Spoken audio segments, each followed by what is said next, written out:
I am super psyched to welcome our newest sponsor, Kuma Coffee. Kuma Coffee is a 100% independently owned roasting company right here in Seattle since 2008. Kuma is a 5-person team roasting over 100,000 pounds of exclusively high-scoring coffee each year. They source their coffees direct from origin and pay well over fair trade pricing to farmers. This guarantees the highest quality while supporting rural farming communities throughout the global South. And here's the kicker. They just launched an instant coffee. I travel a lot. I've tried tons of instant coffee, and Kuma is the best. It saves my buns in the morning, in the afternoon, and quite often before a show. Find their coffees at kumacoffee.com. That's KUMACOFFEE.com. Tour Stories / The Check-In is made possible by our friends over at Isotope. You know Isotope, and you know they are the best in audio repair, mixing, mastering, and general audio magic, like removing the heater sound that's going on right now. Thank you, Spectral Denoise. Head over to isotope.com for frequent deals on plugins for audio restoration, mixing, mastering, and more. That's izotope.com.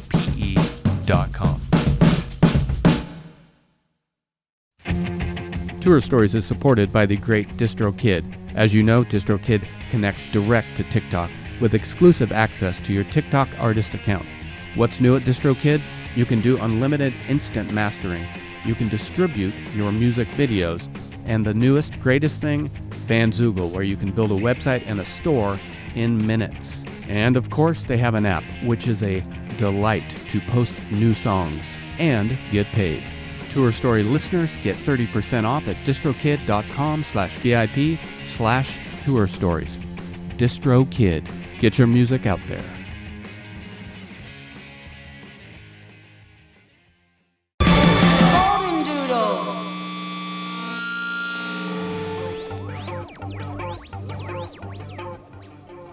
Alex, Kendra, hello. Hello, Hi. Joe. How's it going, Joe? I'm good. How are you? It's actually a beautiful day today in Seattle. So, I think, as we all know, if Compared it's to sunny out, yesterday? Fuck, Compared to yesterday. Yesterday was fucking weird. It's weird. Weird, day. yeah. Yeah. Yeah. Yeah, I can see some today. sun coming Yeah. in. I Yeah. guess I have a little bit. I've got my pasty white skin is seeing it for the first time in months. You're going to have a sunburn by the end of this. Yeah. If he's lucky. If I'm lucky, yeah. So you're in Seattle as well. I am. Did you two grow up here? I did. Yeah. I grew up in the area. I grew up in Poulsbo, small little Oh, Scandinavian town. I just finished a book that took place in Poulsbo called Lawn Boy. Oh my gosh, I can't wait to read it. You got to read it. It's so good. What's it? Is it about me? It might be. You might be in it. Yeah, I grew up there. I can't wait. That's exciting. Yeah. So, I grew okay, up- you grew up in Poulsbo? Yeah, I grew up in Alex? Phoenix. Yeah, and I moved here in 2009 and stuck around. So, All right. I'm like, honestly, it's like I've been here almost the same amount of time that I lived in Phoenix, and I feel more like a Seattleite at this point. I mean, Yeah. look at me. Look what I'm wearing, you know? Yeah. Gorpcore in full effect. Gorpcore in full I effect know. in It looks Seattle. good. Did you both grow up playing music? I guess I started playing music around like 7th or 8th grade. Mm-hmm. It was like kind of one of those things where I was like playing sports, and my parents were like, "You're a sports kid," and I was like, "I want to play drums," and they were like, "No." I did like for like 3 years. I would ask for a drum kit and never got it, and then finally one like my 8th grade Christmas, they gave me like this like Costco acoustic guitar. And I just started learning Green Day covers from that, you know? Great. It's like, Yeah. so I started like 8th grade and just taught myself, and eventually had to quit sports because I liked playing, you know, decided to do this crazy thing instead. Right. Yeah. I also asked for a drum set for many years, and then I got one, and then I started a Blink-182 cover band with some of my friends, and Oh, great. probably did that once. And Played a show? no, just like No. in my friend's living room. Oh, Like, I got We you. started Yeah. the band, and then the and then the band was not. I mean, it was never a band. Sure. And that was probably like 6th or 7th grade. Yeah. Yeah, and then I didn't touch it again until I moved out of the house and moved to Seattle and met some people and started playing music here. But All right. So no, I wouldn't say I grew up playing music. I grew up thinking I might. Right. I started a band also, you reminded me, called Tyrex Fire, and we never did anything. Sometimes it's the best kind of band. Sometimes the idea and lifestyle is so much stronger. Yeah. The thing that got us closest to being a band was that we carried around a boombox and listened to Devo. And listen, that's a band. A band is just a group of people who say they're a band. That's right. That's all it takes. I feel like you thought you were cool as hell, and you now still do, but you probably got made fun of a lot for it, too. Right. Like the rest of us did, too. That's right. And at some point you came together and formed Telehealth, in 2022 or something? 22, 23 times. Yeah. It was a COVID project for us. We had just recorded in our previous apartment in the Central District. And, we were like just having fun playing synthesizers and trying to write music again. And and when we released the album, by that time, like the world was like finally starting to like go to shows again. And we were just kind of shocked that even like people came out and supported us. So this was never like this was just a fun little house project that kind of keeps growing a little bit.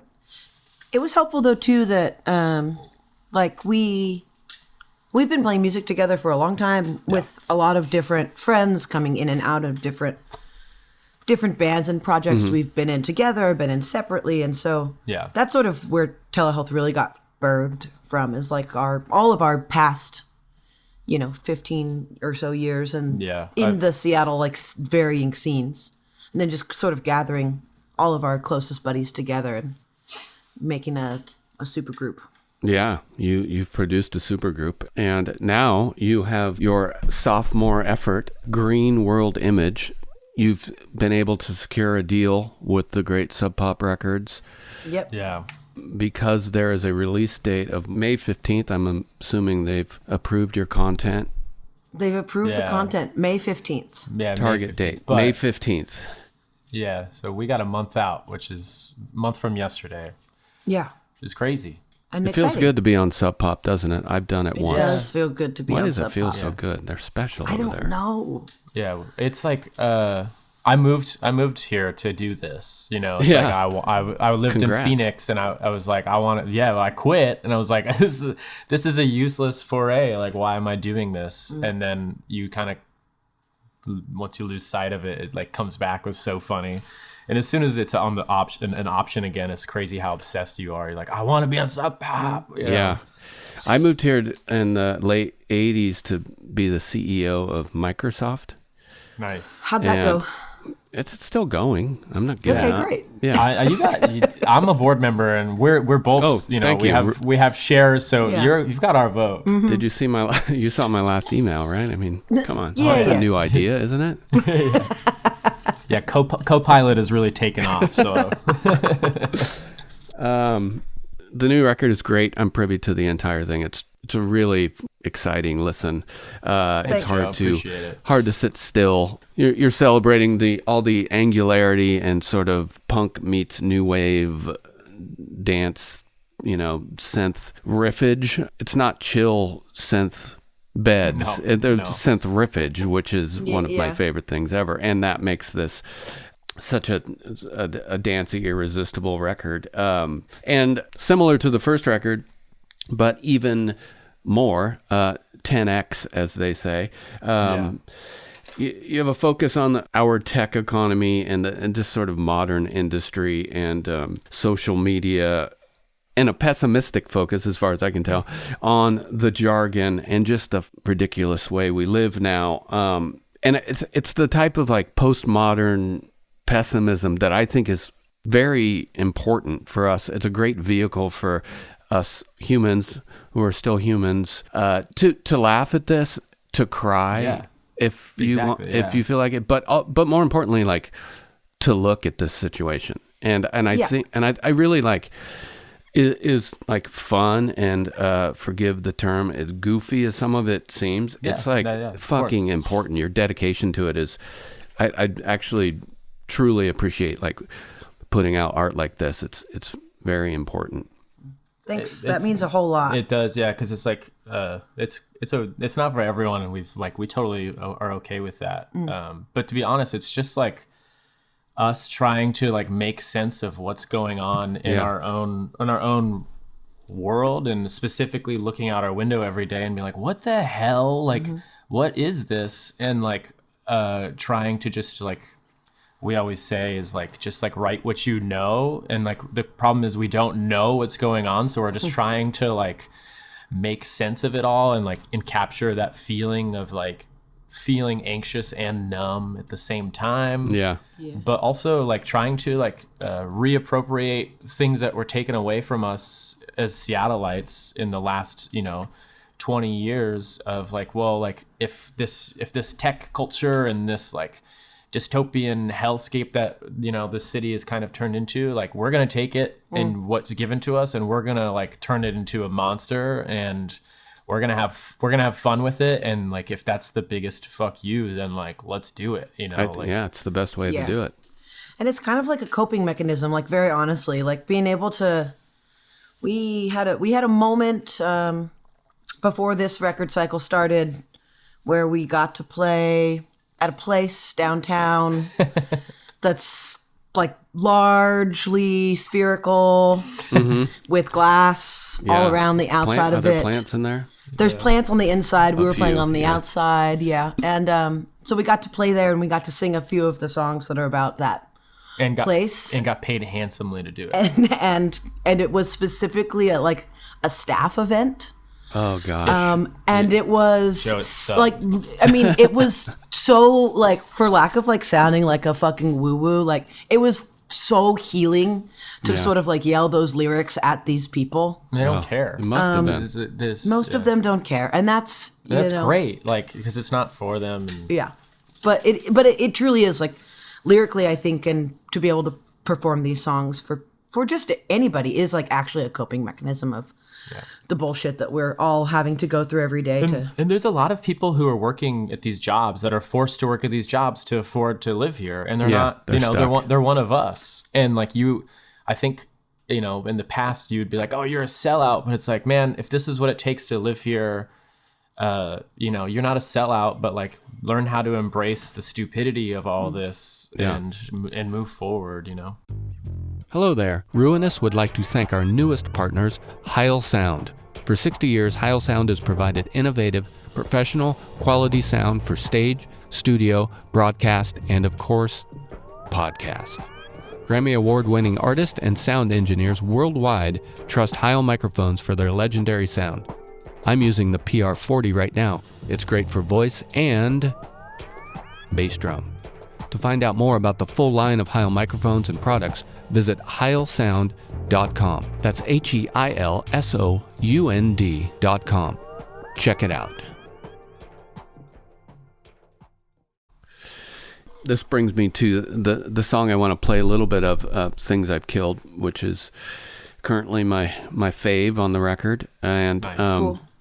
I love the structure of it. I love the lyrics. And can you tell me a little bit about both the structure, how you came about that structure? And I wanted to try to invent a game, but it probably would have taken too long because I would like to go through every lyric for those who haven't heard the song, which it is out now. And if you're a fucking fool if you haven't heard it yet, but I wanted to address every word, if you will, on the list. That's fine. I think it'll take too long. We'll do it on the side. But tell me a little bit about how this came about, why you decided this type of structure, which I think is brilliant. To be honest, it was just goofing around. We had like the foundations of the musical structure like set, and when we were demoing, we were just goofing off because we really liked how it sounded musically. Yeah, we were having a hard time writing the melody. I think I actually remember. We really couldn't figure it out. So we were, as we usually do, just drinking Twisted Tea. Sponsor us, Twisted Tea. Yes. We were just hanging out, and I was really obsessed with this thing that I found on Reddit. It was called Death by Millennial. It's like a subreddit. Mm-hmm. And it's a subreddit of like these absurd accusations from like older generations of like things that millennials had killed in the corporate society. And the list is absolutely insane. And we were just like giggling and we're like, this is insane. So when we were, like we were just like trying to find words, I was just like starting to list those things, and we were like, holy shit, like this kind of works with the staccato-ness of the music, and we're both big REM fans. So right. we were like, oh, like what if we like tongue in cheek, we're doing this like end of the world as you know it kind of like like so we were like, okay, like what if we were like, Michael Stiping this and like trying to list these absurd things that are happening. And then we were like, oh, what if we just like turn this around, and we were like, let's take some pride and be like, yeah, we're gonna fucking kill all of these things, let's go. And I think we really liked this juxtaposition of like the name Things I Killed sounds so scary and heavy, and it's like this goofy satirical but also like very deeply serious thing. And we just wanted to have this conversation because also it's like we talk about these things that we killed, and then they're like, we're going to make the world better. But then we just give you like Glossier fast food restaurants that are different, but the same slop bowl. And it's like, it's just funny. It's because like we're both responsible culturally is like of killing these things, but then we just make the same things differently and probably worse. So it's like it's kind of like the situation of like you're both guilty and not guilty at the same time, and that's kind of how it feels in this world, you know. Put. Yeah. So we're trying to have fun with it. All right, I'd like to play a little bit of Things I've Killed. You ready? Never been more.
Oh boy, golden doodles. My golden doodle is just like one room away from where I am right now. Man, you have one. Apologize. Of course I it's have the amount of I think I had avocado toast. I did have avocado toast this morning too. Yeah. Is that on the list?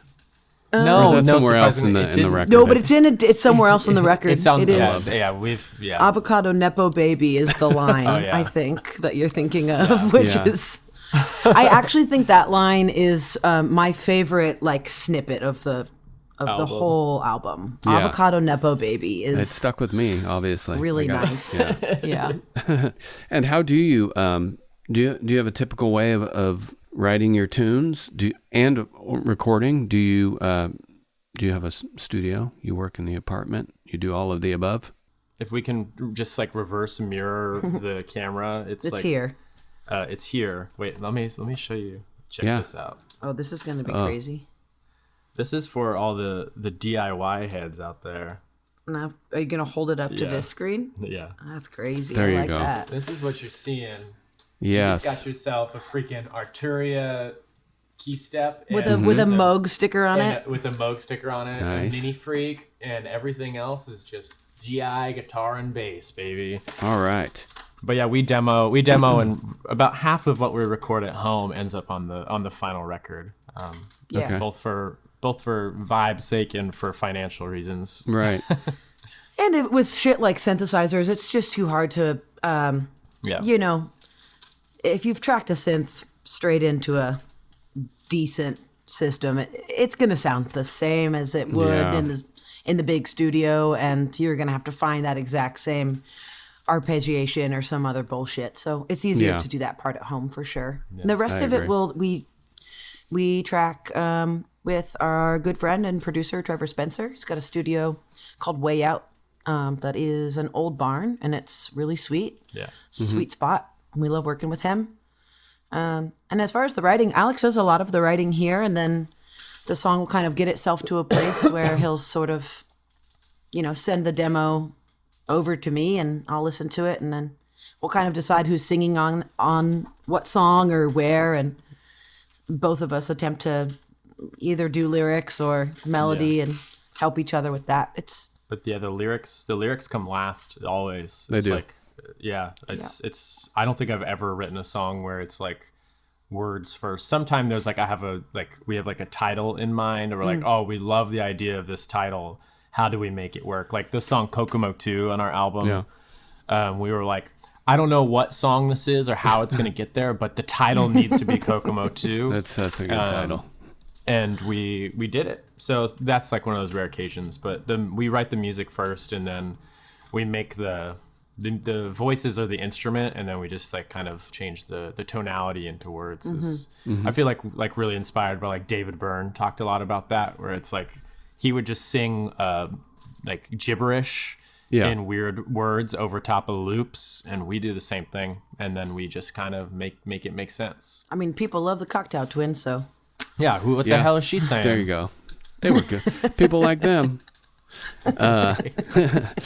Well, as you say that, your lyrics come out as very thoughtful. You got some magic combination of whatever your process is. I think there's a lot of revision and editing for sure. It's we want it to make sense, and we want the topic of the song might come through the gesturing and the practicing, and then we'll kind of come on these phrases, and we're like, all right, well, let's make everything work with this phrase, and what is this actually about, and kind of craft it from there. But I think it's really important to us that we're actually saying something about something. It's not just made up tones for the sake of it. Right. Yeah. It feels, as I said, thoughtful, and it's killer. Thanks. It's crazy that people like it. Yeah, I love it. Yeah. There's a lot of just imposter syndrome involved with this, where it's why do you still think? A small band. Well, I mean, we've been doing independent do-it-yourself music for so long. It's sometimes it's why this band? Why this project? If I feel like we've been doing stuff like this for years with other bands that were arguably much more sonically approachable. So it's okay, rad. I love this. So I think it's there's a lot of great musicians out there that we look up to and admire, even locally, especially. And it's kind of shocking that why us, and we accept it 100%. But it's sometimes you're just oh wow, okay, that's crazy, right? And how do you typically play live? Do you play? What's your instrumentation? Full band. Full band. So we do. Alex and I both have synth rigs, and then we've got bass guitar and drums as well. So we do some backing track stuff because who cares? We paired down when we first started. It was tracks. all. Oh yeah, hell yeah! I like playing with them. Yeah. So does our drummer. It's great. We always know exactly how long our set list is going to be. Right. Because we're playing to it. We have with the exception of a few things here and there. But yeah, it's been great. We've definitely had to figure out how to not have this gigantic system. Yeah, the only way to do it was by going sample based on a lot of this stuff. Yeah.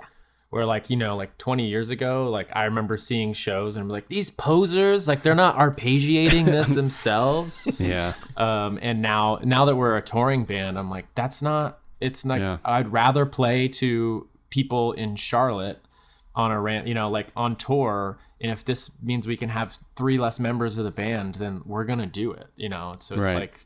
but we still play, as much, like probably like 90% of it live. It's just like the few of those little like there's like just like modular stuff that's on the record that like we cannot reproduce, and we just got to do it. Also, I don't want to. Yeah, I don't. Yeah, we tried it. Honestly, it's just not very fun. Dude, we tried it and it was like cable hell. Because then you're also like, where's the performance? I feel like for us, a big thing is like also the performance and being able to sort of do that side of the art, at least for me, is really important. Yeah. I'm not as much of a songwriter as Alex is, and so I kind of like thrive on that live experience. And so if I'm like, plugging and unplugging fucking patch thinking cables, about anything but playing when you're playing is the worst. Exactly. Yeah, and so that was something that I just wasn't like that. Yeah, this fear of like a MIDI cable falling off, and has done, and I feel like the first show we had where like the live rig fell apart. Yeah, we were just like, we're never doing this shit again. Yeah. Like we are simplifying, and we have. And great. It's great, and we only a few people are mad at us about that. So who's mad? I don't know. Posers, the other posers. I just got mad at them. And I don't even know who they are. Yeah. And you are touring soon, right? You have a big We are touring tour soon, this summer. Man, we leave in a week, which is crazy. Yeah, we start in Cleveland, which is our favorite place to start tours. Yeah, that's we've never started a tour there. We can't say that. It's our future favorite place to start tours. We just have like one of our best friends lives out there, and we're like, oh, we're gonna send all of our shit to your house. And we'll meet you there, and that's where we'll start the tour. Yeah. Good idea. Yeah, but most of it's just like we all work full-time jobs, so there's a certain amount of time where we're like, you can only fill this dates and these dates with tours, so get the most out of it. So that's what we do. All right, and it's about a month-long tour, right, of the U.S.? Yeah, there's like a little gap in there, so we'll fly out, do the West East Coast thing, fly home for a day or two. Everybody will go back to work, which is like the most humiliating experience. Yeah. Like you're like on the road, and then you come home and everyone goes, how was your vacation? Or how was your trip? And I'm like, okay, that's funny. And it's not a trip, but that's great. Yeah. And then we're here for a week, and then we go right back to it. Yeah, right back on the road for another 2. Yeah. And then we booked everything ourselves too. So we're just like, we're just doing DIY as much as we can still. Great. And a record comes out May 15th, right? Are you playing a show at Neumos? Yeah, Neumos. That's on May 14th, yeah. May 14th you're playing it. Okay. Please come. Yeah, I will. So May 15th, right, is the release day of Green World Image. I will be here. I think I'll be here. Yeah, let us know. I will put you on be the here. list. Yeah, it's a I'll Thursday. come on over. That'll be fun. What neighborhood are you in? West Seattle. Oh, nice. Okay. Not too bad. Not too far. No, close to Poulsbo. Way closer to Poulsbo than Capitol Hill. Yeah, for sure. I'd love to come see it. And again, congrats on this record. It's wonderful. Thank you so much. Yeah. Keep spreading the word. And when you're traveling, travel safe. Will do. Maybe traveling a little bit at the same time. So if I run in, or if I sense that you're near me, I'm gonna come find you. Please do. Yeah. Are you touring in the next month or so? I'm gonna begin touring in the next month or so. Yeah. Nice. I have a lot of it this year, thankfully. Are you excited? Good. Yeah. Do you love it? I do. Me too. That's what my uncle asked me today on the phone. He's like, I'm gonna miss your show in Chicago, but he's like, I gotta ask, like, do you love doing this? And I was like, yeah, man, like, we're if I'm this old at this point still playing music, or you were like, no, I fucking hate it. It's paying the bills. I got the house in Hawaii. I have to pay for that. It sucks. Yeah, the taxes of just making all this money. Yeah. I don't know what to do. Yeah, I mean, hopefully there'll be some reform on all the income musicians make. Yeah. Yeah, we're relocating to Florida for sure for the tax breaks. All right, well, it was great. It was great meeting you guys. I hope to see you on the streets in Seattle, actually, someday. For sure. Oh, yeah. All right, take care of yourselves. Thanks a bunch. Joe. Bye.